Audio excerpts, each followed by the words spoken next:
என பிறந்தது போதும், மனிதம் ஒன்றே தீர்வாகும். உயிர்களை இழந்தது போதும், உறவுகள் அழிந்தது போதும், அன்பே என்றும் தீர்வாகும்.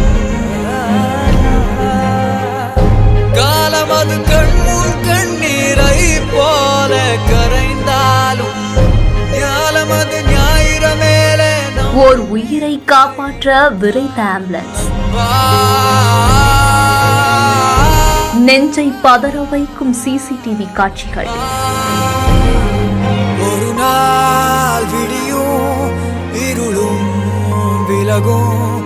தாராபுரம் பக்கத்தில் இருக்கக்கூடிய சந்திராபுரம் பகுதியிலிருந்து செல்வகுமார் அப்படிங்கிறவரு பைக்ல மது போதையில வந்ததா சொல்லப்படுது. அப்போ நிலை தடுமாறி பைக்ல இருந்து கீழையும் விழுந்திருக்காரு. கீழே விழுந்ததுல அவருக்கு லேசான காயமும் ஏற்பட்டிருக்கு.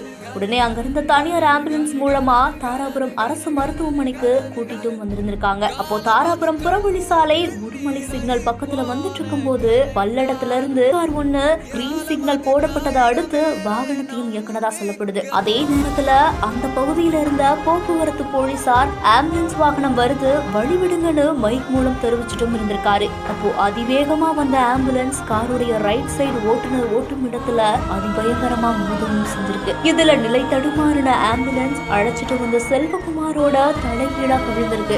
இதுல நிலை தடுமாறிய ஆம்புலன்ஸ் ஓட்டுநர் ஆம்புலன்ஸ் வாகன தலைகீழா கிடந்திருக்காரு. உடனடியா அக்கம் பக்கத்தினரை கூப்பிட்டு ஆம்புலன்ஸ் வாகன ஓட்டுநரையும் கீழே விழுந்து காயமடைஞ்சு வந்த செல்வகுமார் அப்படிங்கிறவரையும் மீட்டெடுத்திருக்காங்க. சொகுசுக்கார ஓட்டிட்டு வந்த பல்லடம் சுல்தான்பேட்டையை சேர்ந்த லக்ஷ்மணன் உட்பட 3 பேரையுமே மற்றொரு ஆம்புலன்ஸ் வாகனத்து மூலமா கூட்டிட்டு போயிருக்காங்க. அங்க மருத்துவர்கள் பரிசோதனை செஞ்சதுல 3 பேருக்கு லேசான காயங்கள் மட்டுமே இருந்ததாகவும் சொல்லப்படுது. அதிர்ஷ்டவசமா உயிர் சேதம் எதுவும் ஏற்படல. இது குறித்து தாராபுரம் போலீசார் வழக்கு பதிவு செய்து விசாரணையும் செஞ்சுட்டு வராங்க. இதனுடைய சிசிடிவி காட்சிகள் தான் இப்போ வெளியாகி பரபரப்பையும் ஏற்படுத்தியிருக்கு.